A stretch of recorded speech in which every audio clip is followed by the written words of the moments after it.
So hello and welcome दोस्तों। तो कैसे हो आप सभी। उम्मीद करता हूँ शानदार होंगे, बढ़िया होंगे, ज़बरदस्त होंगे और आप अपनी तैयारी में एकदम बढ़िया तरीके से लगे हुए होंगे। तो जैसा कि आप सभी को पता है 27 अगस्त को SSC-GD की नई भर्ती की नोटिफिकेशन है वो आने वाला है। तो उसी के अकॉर्डिंगली मैंने 2 दिन पहले एक वीडियो शेयर करी थी जिसमें मैंने 3 सब्जेक्ट्स की स्टडी शेयर करी थी और आपको बताया था कि आप कैसे इन तीनों सब्जेक्ट्स में full by full marks gain कर सकते हो। अब आज की जो ये वीडियो रहने वाली है वो जीके जीएस की स्ट्रेटजी पर बेस रहने वाली है। तो अगर आप मेरी बताई हुई स्ट्रेटजी के अकॉर्डिंग चलते हैं और अगर आप एक एवरेज बच्चे हैं, एवरेज स्टूडेंट हैं, तो वो भी आप इसमें 20 में से 15 क्वेश्चन ठीक कर सकते हैं। ये मैं दावा करता हूँ भाई, लेकिन आपको मेरी बताई हुई स्ट्रेटजी के अकॉर्डिंग ही काम करना पड़ेगा, मेरी बताई हुई चीज़ें पढ़नी पड़ेंगी, तो ही आप इसमें इतने स्कोर कर पाएंगे। लेकिन अगर आप एक एवरेज से अच्छे स्टूडेंट हैं तो भाई मैं कह सकता हूँ आप 17-18 क्वेश्चन बना ले जाएंगे इसमें आसानी से। तो चलिए शुरुआत करते हैं इस वीडियो की। तो भाई SSC-GD नई भर्ती 2024-25। तो सबसे पहले तो मैं बता देता हूँ, मैंने 2024 का अटैम्प्ट किया था। तो उसमें जो मेरे क्वेश्चन ठीक थे वो 20 में से 17 क्वेश्चन ठीक थे और उसी के बिहाफ पर मैं आपको ये स्ट्रेटजी शेयर करने वाला हूँ। अगर आपको प्रूफ चाहिए तो आप जा करके मेरे चैनल पे शॉर्ट्स वीडियो में जाके मेरा स्कोर कार्ड भी चेक कर सकते हैं। तो आइए स्टार्ट करते हैं आज का ये वीडियो। तो सबसे पहले तो बात कर लेते हैं इसमें क्या क्या शामिल होती है चीज़ें, इसके सिलेबस के ऊपर बात करेंगे। तो आइए चलते हैं इसके सबसे पहले सिलेबस के ऊपर बात करते हैं। तो ये आपका सिलेबस भाई। तो सबसे पहले बात करते हैं हिस्ट्री के बारे में। हिस्ट्री में हमें क्या क्या पूछा जाता है, तो सबसे पहले बात करते हैं हिस्ट्री के ऊपर। तो हिस्ट्री में सबसे पहले हम आते हैं प्राचीन भारतीय इतिहास में। सबसे पहले हम आ जाते हैं प्राचीन भारतीय इतिहास पे। प्राचीन भारतीय इतिहास पे आ जाते हैं सबसे पहले। तो इसमें जो सबसे पहला टॉपिक रहेगा वो सिंधु घाटी सभ्यता रहेगा। सिंधु घाटी सभ्यता रहेगा। उसके बाद में महाजनपदों की राजधानी। उसके बाद में आपको जैन धर्म और बौद्ध धर्म अच्छे से कर लेना।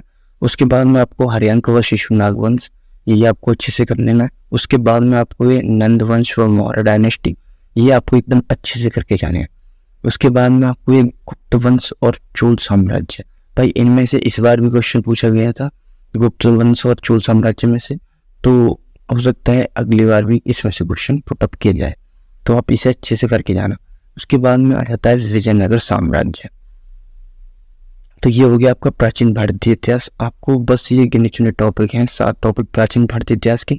बस इनकी 2 से 3 बार आपको रीडिंग लगानी है अच्छे से और 1-2 बार रिवीजन कर लेना एग्जाम से पहले, तो आपके ये क्लियर रहेंगे, इनमें कोई आपको दिक्कत आएगी नहीं। उसके बाद में बात कर लेते हैं मध्यकालीन इतिहास यानी कि मिडाइवल हिस्ट्री की। तो इसमें दिल्ली सल्तनत मोस्ट है। उसके बाद में गुलाम वंश और खिलजी वंश। उसके बाद तुगलक वंश और सैयद वंश। उसके बाद में ये लोधी वंश और मुगल वंश। तो भाई मुगल वंश का तो आपको पता ही है, इसमें से क्वेश्चन पूछे जाते हैं ज़्यादातर। तो बाकी आप ये जो जितने बार बताए हैं ये मैंने वंश, ये सारे मोस्ट हैं, इनको आप अच्छे से करके जाइएगा। उसके बाद में मराठा साम्राज्य। मराठा साम्राज्य को आप अच्छे से कीजिएगा, इसमें से क्वेश्चन बनने के चांसेस होते हैं। इस बार क्वेश्चन नहीं थे इसमें से, लेकिन इसमें से चांसेस होते हैं कि क्वेश्चन बन जाएगा। तो उसके बाद में यूरोपीय कंपनियों का भारत में आगमन, ये आपको कर लेना है। तो ये हो गया आपका मिडाइवल हिस्ट्री कंप्लीट। उसके बाद में आप चलते हैं आधुनिक इतिहास की ओर। तो आधुनिक इतिहास में सबसे पहला है 19वीं-20वीं सदी के धार्मिक आंदोलन। उसके बाद में उत्तरकालीन मुगल सम्राट। उसके बाद में आप आ जाइए बंगाल पर अंग्रेजों का अधिकार या आधिपत्य, इसको आपको अच्छे से कर लेना है, इसमें से क्वेश्चन बनने के चांसेस रहेंगे। फिर उसके बाद में 1857 की क्रांति द मोस्ट है ये।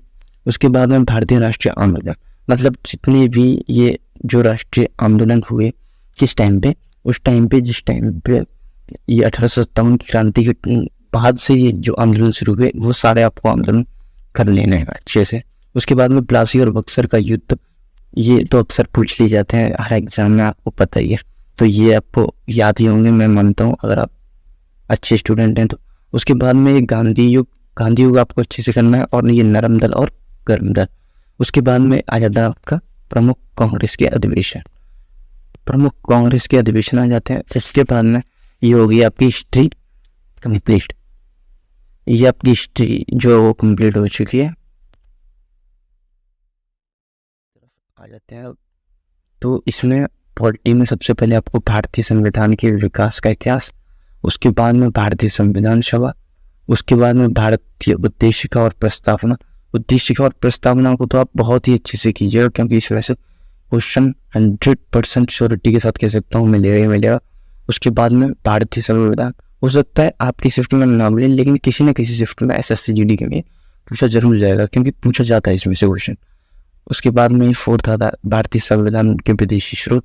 उसके बाद में भारतीय नागरिकता संबंधी कानून। उसके बाद में राष्ट्रपति मोस्ट, प्रधानमंत्री मोस्ट, महान्यायवादी मोस्ट, नियंत्रक एवं महालेखा परीक्षक। इनसे राष्ट्रपति, प्रधानमंत्री, महान्यायवादी, नियंत्रक एवं महालेखा परीक्षक, इन सभी से संबंधित जितनी भी अनुच्छेद हैं उनको आप अच्छे से करके जाइएगा। उसके बाद में 7th आता है आपका मौलिक अधिकार व कर्तव्य। उसके बाद में भारतीय न्यायपालिका 8th। उसके बाद में भारतीय संसद। उसके बाद में राज्य एवं उनके नीति निर्देशक सिद्धांत। उसके बाद में 10th आता है नीति आयोग, इसमें से क्वेश्चन बनेगा। उसके बाद में राष्ट्रीय विकास परिषद। उसके बाद में वित्त आयोग व लोक आयोग।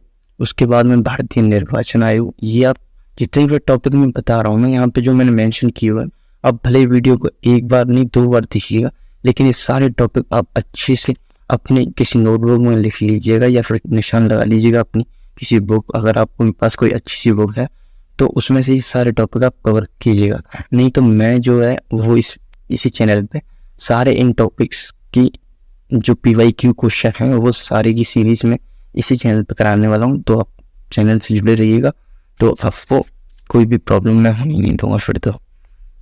उसके बाद में आ जाते हैं, बात कर लेते हैं भाई अपने करंट अफेयर और ज्योग्राफी की तरफ। तो भाई इंडियन स्टैटिक जीके इसमें सबसे मोस्ट रोल रहता है इसका स्टैटिक जीके का। तो स्टैटिक जीके में भी भारतीय शास्त्रीय नृत्य आपको मोस्ट है, कर लेना है भाई मोस्ट। तो देखिए ये सारी चीज़ें हैं जितनी पर मैंने लिख रखी हैं, ये सारी चीज़ें मोस्ट हैं, तो आप इनको अच्छे से करके जाइएगा। उसके बाद में भारतीय राज्यों के लोक नृत्य, भारतीय राज्यों की लोक कलाएं। उसके बाद में भारतीय शास्त्रीय नृत्यों के नर्तक एवं नर्तकी। उसके बाद में प्रमुख वाद्य यंत्र एवं उनके वादक, भारतीय संस्कृति के उन्नायक। उसके बाद में शास्त्रीय संगीत घराने। उसके बाद में भारतीय ऐतिहासिक मंदिर, मस्जिद और प्रमुख इमारतें जो मोस्ट हैं उनको आप कर लीजिएगा। उसके बाद में भारत के प्रमुख त्योहार व मेले, इनको आप अच्छे से कर लीजिएगा। उसके बाद में भारत की जनसंख्या और पंचवर्षीय योजनाएं। तो भाई जनसंख्या और पंचवर्षीय योजनाएं तो ऐसी 2 टॉपिक हैं, ये तो आपको किसी भी कंडीशन में नहीं छोड़ने, क्योंकि इसमें से 2 क्वेश्चन तक मिल जाते हैं, यानी कि हर एक शिफ्ट में 3 क्वेश्चन इसमें से इन 2 टॉपिक्स में से मिल जाते हैं। तो आप जनसंख्या और पंचवर्षीय योजना इनको तो बहुत ही अच्छे से कीजिएगा।